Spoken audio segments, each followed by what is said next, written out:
What is up, guys? It's the Sound Alchemist, part of One Mind Syndicate, and today I'm back to talk about Warhammer 40K. And man, do I have something amazing to talk about today. So of course, by now, I'm sure you guys have seen the intro, the reveal to Dawn of War 4. I know for many of us wargamers, Dawn of War was one of the first installments that we had to get into the universe of 40K.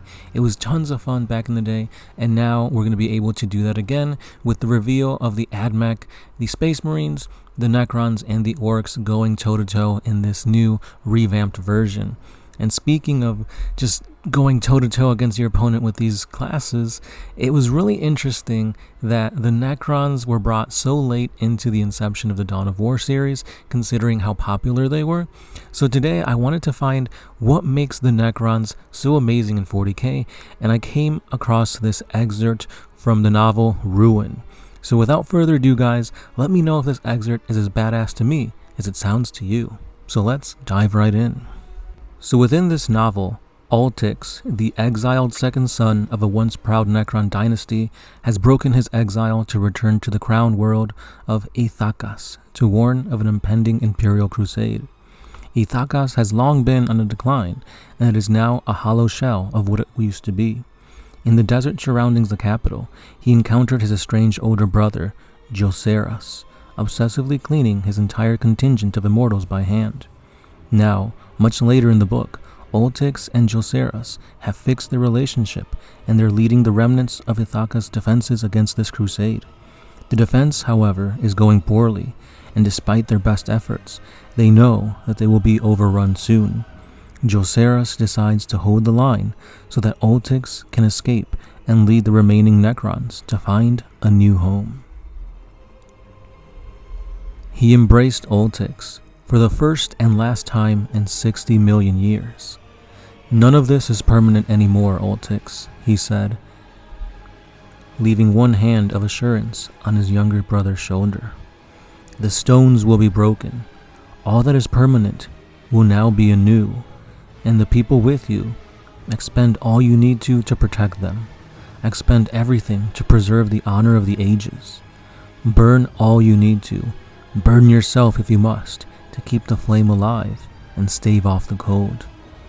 He straightened himself and took on his most formal tone before speaking again. "Today, I will be the wood that must be burned." And with that, he turned off his recall mechanism, just as Neff had once done, and summoned his void blade to his hand. The reanimation construct skittered out to offer further aid, but he shooed them away. In front of them, the last of the stragglers of the Necrons were retreating and limping towards the refuge of the Necron command post. Behind them, a squat red armored machine, wider than it was tall, bellowed in rich tones of fury as it stamped awkwardly forward. "A dreadnought," Altix recalled from Mentep's lessons. That must have been what had landed in the largest of pods. Behind it, ranks of armored shapes were advancing through the smoke, led by the figure that signaled the charge with its blade. It lowered the sword at Joseras now. As the last of the warriors passed their leader, it seemed that a duel was inevitable. But Joseras had one last trick to play. Flickering translation lights shimmered across the whole of the wide plaza before the choke point and the last of his immortals. His personal guard, which he had spent long years polishing, appeared behind him.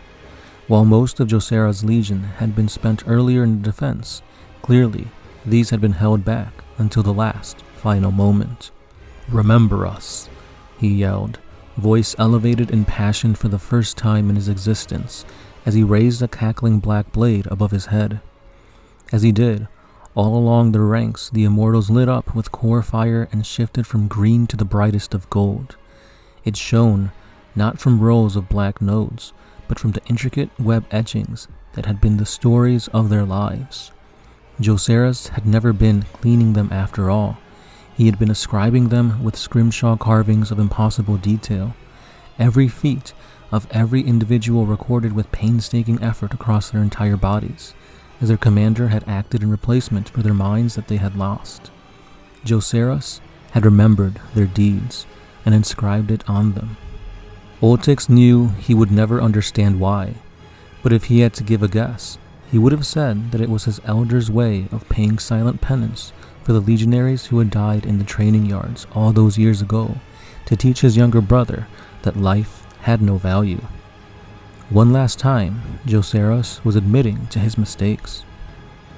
His void blade fell, and the immortals opened fire, their guns accompanied by a single cry of defiance from their vocal actuators.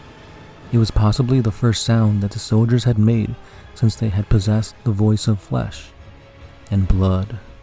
But before the echoes of the shout had faded, Oltix had started running. So there you have it, a short and sweet excerpt that really showcases the Necrons as being more than just these mindless drones. Now, of course, the majority of them are mindless drones, but when it comes to the Lords, they actually kept their personality intact. And here we see a Necron Lord who has been painstakingly fighting against the Imperium, fighting against the Space Marines, knowing that there is no hope. And because of this, he gave his life so that his brother can continue onwards, giving the best he can, and that was a final fight, a glimmer of hope for his brother. This is a very interesting novel series, The Twice Dead King. It shows the Necrons in a different light. It gives them more humanity.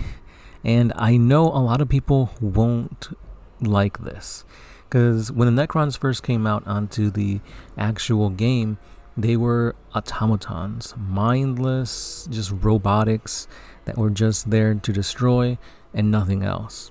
So they had no personality, they had no minds, they were literally just robots doing a directive, and that was it. Of course, if you're trying to write books, this really doesn't help much. So I think GW noticed that, hey, maybe we need to change the lore of the Necrons a bit, and that's when you finally get these Necron lords with actual personalities.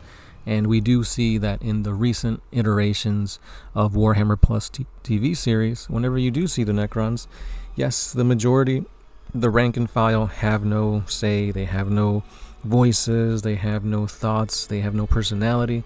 But when you do see the upper echelons, Cryptex and Necron Lords, you do see them as being more sinister, having thoughts, having an agenda, a goal. And of course, let's not forget that of the Silent King. And all these players actually help give the Necrons more lore, bring more rich history and more insight into who they are as a people, who they used to be as a people, and who they are trying to become towards the future. Because again, they used to rule the galaxy. However, they had a tussle, so to speak, the war in heaven, one of the most devastating wars in the entire history of the universe of 40K.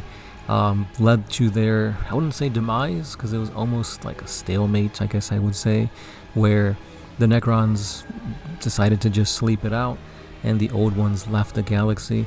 But the Necrons were at a point where they were literally blowing apart stars, capturing gods in the form of Catan, and using them to do their bidding, and that kind of backfired. But regardless, the Necron tier used to be one of the huge players in the game of 40K before 40K was even established. And now in the current era, they're awakening and they're finding that these metallic bodies have taken away so much from them. However, they're trying to recoup and recover what was once lost. So again, I really do think you guys should read these novels when it comes to the Necrons. There were, I believe, 2 or 3 that just recently came out.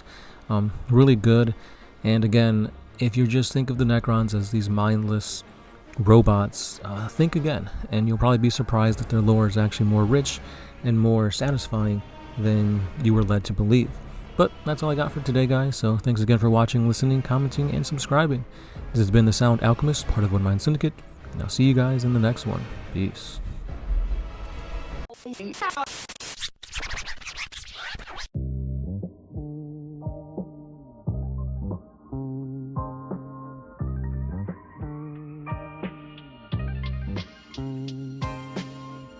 Oh, I used to put my freedom first, and then